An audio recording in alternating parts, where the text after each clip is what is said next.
बिस्मिल्लाहिर्रहमानिर्रहीम अस्सलाम वालेकुम। कपड़े बेचकर लोगों को आटा देने का वादा करने वाला वजीर आजम आखिर कहां पे है? मुल्क के तुलो अर्ज में यही सवाल जो है वो पूछा जा रहा है। पाकिस्तान में जो गरीब अवाम ही नहीं बल्कि जो सफ़ेद पोश तबकात हैं उनके लिए अब रोटी खाना, रोटी का हसूल, दो नहीं एक वक्त की रोटी का हसूल जो है वो नामुमकिन हो गया है। रोटी गरीब आदमी की पहुंच से दूर हो गई है। खैबर से लेके कराची तक आटे की कीमतें जो हैं वो आउट ऑफ कंट्रोल हो गई हैं। आटे की दस्तयाबी जो है वो हुकूमत यकीनी बनाने में मुकम्मल तौर पे नाकाम हो गई है। हमने देखा पिछले दिनों ये खबर आई सोशल मीडिया पे भी, टीवी चैनल्स ने भी उसको नशर किया कि मीरपुर खास में एक शख्स 6 बेटियों का बाप अपने बच्चों के लिए आटा लेने के लिए एक लाइन में लगा। फिर वहां पे भगदड़ मच गई और उस भगदड़ के अंदर वो शख्स जो आटा लेने के लिए गया हुआ था उसकी मौत हो गई, उसकी जान चली गई। उसके बच्चे जो हैं वो इंतजार में थे कि उनका बाप आटा लेके घर आएगा, वो खाना खाएंगे, लेकिन उसकी लाश जो है वो घर वापस आई। पिछले 2 रोज से ऐसे ही विजुअल्स मुल्क भर से आ रहे हैं, मुल्क के मुख्तलिफ हिस्सों से आ रहे हैं। हमने देखा है कि मुल्क भर में बहुत से शहरों से, बहुत से इलाकों में जो विजुअल सामने आए हैं, माएँ, बेटियां, बहनें, बच्चियां, बुजुर्ग शहरी लंबी लंबी कतारों के अंदर ना सिर्फ खड़े हैं, ना सिर्फ पूरा पूरा दिन जो है वो लाइनों में खड़े होने के बाद वापस जाने पे मजबूर हैं, बल्कि हमने देखा कि ट्रकों के पीछे भाग रही हैं खवातीन, नकाब किए हुए हैं, पर्दा किया हुआ है, लेकिन रोटी के हसूल के लिए, आटे के हसूल के लिए वो ट्रकों के पीछे भाग रही हैं। जब ये मनाजिर में देख रहा था तो मेरे कानों में जो आवाज़ गूंज रही थी, 2 मारूफ सियासी शख्सियात, मुस्तकबिल की बड़ी पाकिस्तान की सियासी शख्सियात, बिलावल भुट्टो जरदारी साहब, जिन्होंने कहा था, मुझे वो याद है, उन्होंने कहा था वेलकम टू पुराना पाकिस्तान। मरियम नवाज साहबा याद आ रही थी जिन्होंने कहा था कि जी जहाज़ जो है वो पुराने पाकिस्तान में लैंड कर चुका है। पुराने पाकिस्तान में वाकई जहाज लैंड कर चुका है। लोग एक वक्त की रोटी को तरस रहे हैं। आटा जो है वो महंगा होते होते तकरीबन 160 रुपए फी किलो तक जा पहुंचा है। यानी आटे की फी मन आटे की जो कीमत है वो तकरीबन 6400-6500 रुपए तक जा पहुंची है। मुख्तलिफ शहरों से यह भी रिपोर्ट हुआ है कि यह कीमत 7000 रुपए फी 40 किलोग्राम यानी फी मन तक जा पहुंची है। मुल्क के अंदर मुर्गी, अगर आज रावलपिंडी की बात करें तो रावलपिंडी में मुर्गी जो है, ब्रायलर मुर्गी का गोश्त जो है वो 800 रुपए किलो फरोख्त हो रहा है। 800 रुपए तक मुर्गी जो है वो जा पहुंची है। अंडे, ज़ाहिर है इमरान खान के दौर में जब 200 रुपए फी दर्जन क्रॉस हुआ था तो ऐसे चीखना शुरू हो गया था हमारा बददयानत बेशर्म मीडिया कि जिसके कोई हिसाब नहीं है।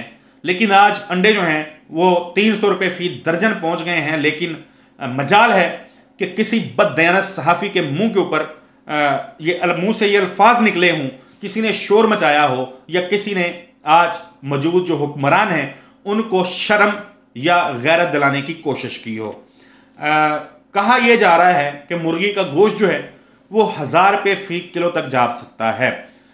पोल्ट्री एसोसिएशन वो चीख रही है, फीड नहीं मिल रही, मुर्गियां मर रही हैं, ये कहा जा रहा है। मुर्गियां जो गोश्त है वो 1000 रुपये तक जाने की बातें सुनाई जा रही हैं, 800 रुपये में फरोख्त हो रहा है। रोटी 170 ग्राम की जो रोटी है वो अब नान बाई जो है वो तकरीबन 30 से 35 रुपये में रोटी फरोख्त कर रहे हैं। कंट्रोल नहीं है हुकूमत का, नान 45 रुपये का बिक रहा है। ये हालात हैं इस वक्त पाकिस्तान के। नान भाई जो हैं वो मुतालबा कर रहे हैं कि कीमतें बढ़ाई जाएं वरना काम बंद कर देंगे। वो मुख्तलिफ जगहों पे हमने देखा है तंदूर बंद पड़े हैं क्योंकि ज़ाहिर है आटा नहीं मिल रहा। शहरी जो हैं वो तंदूर जाने पे मजबूर हैं क्योंकि उनके घरों के चूल्हे नहीं जल रहे, गैस की लोड शेडिंग है। तो इस तरीके से पाकिस्तान का निज़ाम जो है वो चल रहा है। बलूचिस्तान में गंदम का ज़ख़ीरा ख़त्म हो चुका है। वज़ीर खुराक कहते हैं कि एक संगीन बहरान का सामना है, हंगामी बुनियादों पर गंदम के 6 लाख थैलों की ज़रूरत है। बलूचिस्तान की अवाम, बलूचिस्तान में सैलाब आया, लोग डूब गए, लोगों के घर बार डूब गए। अब वहाँ पे आटा नहीं है, गंदम नहीं है। वो दुहाइयाँ दे रहे हैं कि हमें जो है वो गंदम फौरी तौर पे पहुंचा दी जाए। चेयरमैन हैं फ्लोर मिल एसोसिएशन सिंध के, वो कहते हैं कि वफाकी हुकूमत के पास स्टॉक मौजूद है, अगर वो आज गंदम इशू कर देते हैं तो आटा 50 रुपये फी किलो कम हो सकता है। हमजा शहबाज के हवाले से उन्होंने कहा है कि हमजा शहबाज ने सितंबर में इशू की जाने वाली जो गंदम है वो मई के अंदर इशू कर दी थी, इसमें स्टॉक और सब्सिडी ज़ाया हो गई। इस तरह से वो कहते हैं कि जिसका खुमियाजा आज उनको भुगतना पड़ रहा है। वो कहते हैं कि लोग बद्दुआएं दे रहे हैं, या हमें दरामद करने की इजाज़त दे दें गंदम, या फिर हुकूमत खुद दरामद कर ले। इसके अलावा आपको महंगाई की शरह के ऊपर अगर बता दें तो महंगाई की शरह जो है वो 30.60% तक जा पहुंची है। मुख्तलिफ ज़रूरी जो आइटम्स होते हैं, ज़रूरियात ज़िंदगी की चीज़ें होती हैं, वो मुसलसल महंगी हो रही हैं। और ये महंगाई मकाऊ मार्च करने वाले टोला जो था, ये जो भानुमती का कुंभा था, ये जो 1 दर्जन से ज्यादा जमातों का एक सियासी नकाब पढ़ाया गया था, और जो बड़े बड़ी बड़के मारते थे कि हम हुकूमत में आएंगे, महंगाई का खात्मा कर देंगे, बेशर्मी के साथ, घिटाई के साथ टीवी पे आते हैं और माजी की हुकूमतों पर, जो जिसमें ज्यादा हुकूमतें इन्हीं की हैं, उनके ऊपर इल्जामात लगाना शुरू कर देते हैं। वजीर खजाना साहब जो हैं वो उन्होंने एक नया काम डाला है, उन्होंने एक नई गेम डाली है। आपको पता है कि स्टेट बैंक के जो ज़खायर हैं ज़र मुबादला के, वो 4.5 अरब डॉलर के रह गए हैं। तो वजीर खजाना कह रहे हैं कि ये 4 अरब के नहीं बल्कि 10 अरब डॉलर के ज़खायर बचे हैं। कैसे? वो कहते हैं कि कमर्शियल बैंकों के पास मौजूद 6 अरब डॉलर भी पाकिस्तान के हैं। जब इस किस्म का बयान आता है, यानी लोगों के, शहरियों के जो पैसे हैं उसको भी वो कह रहे हैं कि ये पाकिस्तान के पैसे हैं, उसको मिला के 10 अरब डॉलर का नंबर जो है वो पूरा कर रहे हैं, तो इससे लोग जो हैं वो खौफजदा होना शुरू हो गए हैं। लोग परेशानी से दो चार हो रहे हैं। बहुत सारे लोग एक दूसरे को, हमें भी हमारे दोस्त आपस में मशवरा दे रहे हैं। कोई फ़ोन कर रहा है, पूछ रहा है कि यार क्या वाकई पाकिस्तान डिफ़ॉल्ट होने वाला है? क्योंकि अच्छा, सवाल बड़े अजीब हैं लोगों के। सवाल लोग ये कर रहे हैं कि क्या हम बैंकों से पैसे निकाल लें, क्योंकि खदशा उनको ये है कि कहीं हुकूमत जो है वो मुआशी एमरजेंसी लगाने के बाद जो बैंकों में पड़ा हुआ अवाम का पैसा है कहीं उसको भी जब्त ना कर ले। क्योंकि जो इसाक डार साहब का बयान है ये ऐसे खदशात को जन्म दे रहा है, ऐसी सोच जो है वो लोगों में प्रवेल कर रही है कि कहीं खुदा ना खास्ता हमारा पैसा जो है वो भी जब्त ना कर लिया जाए। तो अब सवाल ये पैदा हो रहा है कि अगर इस खौफ के पेश नज़र लोगों ने बैंकों से अपना पैसा निकालना शुरू कर लिया तो पाकिस्तान के हालात किस तरफ जाएंगे? ज़ाहिर है ये एक बड़ा संगीन मामला जो है वो हो सकता है, एक नया बहरान जो है वो खड़ा हो सकता है। हर इंडस्ट्री, हर शोबा जो है वो तबाह हो चुका है।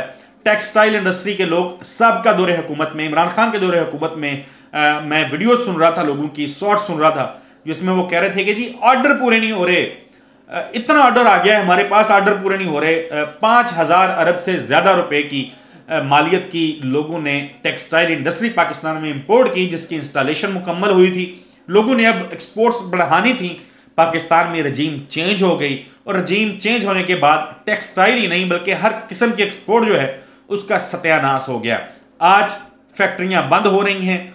फैसलाबाद जिसमें 30 लाख मजदूर जो हैं वो दोबारा से पहुंचे थे फैक्ट्रियों में काम करने के लिए, वो बेरोजगार हो चुके हैं। जबकि ऑर्डर मिलना तो दूर की बात है, अब बनाना भी लोगों के लिए मुश्किल हो गया है। अखराजात इतने ज़्यादा हो गए हैं और बदहाली है, हर तरफ से बुरी खबरें जो हैं वो आ रही हैं। लेकिन लोग बड़ा जेनेरिक सा सवाल कर रहे हैं। टेक्सटाइल इंडस्ट्री हो या सनतें हों, उसको एक साइड पर रख के लोग सवाल ये कर रहे हैं कि अगर 13 हुकूमतें मिलके हमें आटा भी नहीं दे सकती तो फिर ये क्या करने के लिए आज इक़्तिदार में मौजूद हैं।